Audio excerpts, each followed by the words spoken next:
Alors dans cette vidéo, je vais vous montrer comment on va jouer avec les classes CSS de nos éléments. Ok, donc déjà avant de parler de classe CSS, il va falloir en donner à nos éléments. Donc, par exemple, ici à notre div, on va lui donner la classe super. Ok, et on va dire que dans le style.css, à qui on met une couleur d'arrière-plan jaune, justement à tous les éléments qui ont la classe super. Ok, maintenant je suis dans mon code JavaScript. J'ai mon élément. Vous êtes d'accord avec moi que mon élément, ma div, c'est ici children.0. Ok, c'est le premier élément de notre body.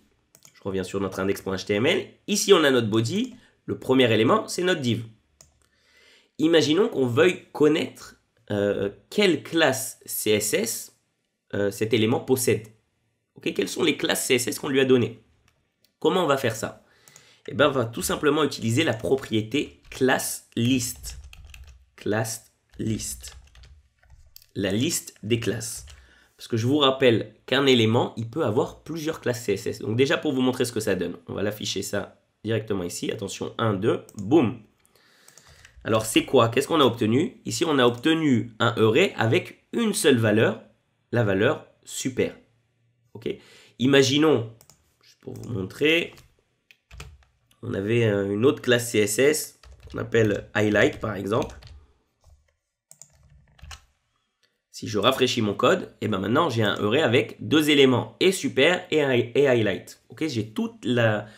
En fait, c'est la liste des classes CSS appliquées à mon élément. Alors tout ça c'est génial, mais est-ce qu'on peut ajouter des classes CSS à nos éléments? Oui. Je vais vous montrer, on va les enlever. Ok, là c'était pour vous montrer qu'on peut récupérer, c'est-à-dire les connaître. Maintenant, je vais vous montrer comment on peut en ajouter. Donc, si je reviens maintenant ici et que je fais ça, ben, j'obtiens un array vide. Vous voyez, la longueur de mon array, length, c'est 0. Il n'y a pas de classe CSS parce que je les ai enlevés ici. Par contre, si je viens ici et que je le fais directement dans le code ici parce que j'ai envie que vous le voyez interagir en direct et pas... avant que, si je le fais dans le script.js, dès que je vais lancer la page, tout va s'exécuter immédiatement et vous n'allez pas avoir le temps de voir le changement. Si je viens ici dans classList et que je décide d'ajouter une classe CSS, je vais utiliser la propriété de classList et je vais lui mettre add. Et dans ce add, je vais mettre le nom de la classe CSS que je veux ajouter. Donc dans notre cas, nous, on va par exemple ajouter la classe super. Je vais mettre tout ça en plus petit pour que vous voyez tout. Ok, donc ça, c'est ma div. Ma div, je suis allé sur la propriété classList, qui est la liste des classes de mon élément. Et ensuite, j'ai utilisé la méthode add pour ajouter une classe CSS à ma liste. La classe que je vais ajouter, je vais juste donner son nom. Ici, son nom de la classe que j'ai envie d'ajouter, c'est super. Alors attention, je vais appuyer sur entrée. 1, 2, boum. Et voilà. Alors, comment on sait que la classe a bien été ajoutée? Donc déjà, je peux vous faire tout simplement un classList et vous montrer que oui, maintenant on obtient un array et qu'il y a super dedans. Mais tout simplement, super, c'est ce qui a mis la couleur d'arrière-plan jaune à notre div. Et on a vu qu'ici, c'est devenu jaune, donc ça veut dire que ça a été appliqué. Donc de la même manière qu'on peut en ajouter, on peut en supprimer. Si ici, au lieu de venir et faire add super, je peux faire maintenant remove super, j'enlève la classe super de ma liste des classes et boum, là on voit que ma couleur d'arrière-plan elle est redevenue, bref, il n'y en a pas de couleur d'arrière-plan, il n'y a plus ce jaune qu'il y avait. Ok, si je vous montre maintenant le contenu de la classe list, eh ben on obtient un array vide. Ok, je vais effacer un peu ce qu'on a dans notre console.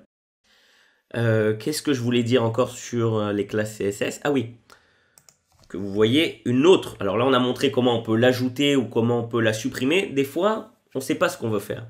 On sait qu'on veut faire le contraire de ce qu'il y avait. C'est-à-dire, imaginons qu'il n'y avait pas la classe super, alors je veux l'ajouter. Par contre, s'il y avait la classe super, alors je veux l'enlever. Cette façon de faire le contraire de ce qu'il y avait avant, ça s'appelle toggle. Okay, ça veut dire, s'il y a, tu l'enlèves. S'il n'y a pas, tu la mets. Donc, comment on écrit ça dans le code?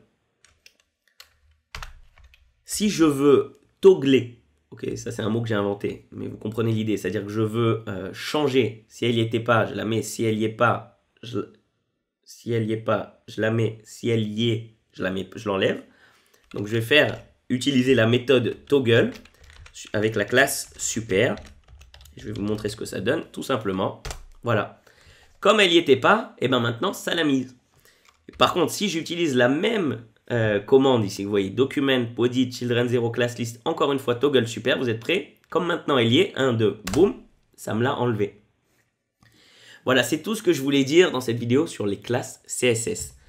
Dans la prochaine vidéo, je vais vous montrer comment on va pouvoir aussi modifier les attributs de nos éléments HTML. À tout de suite.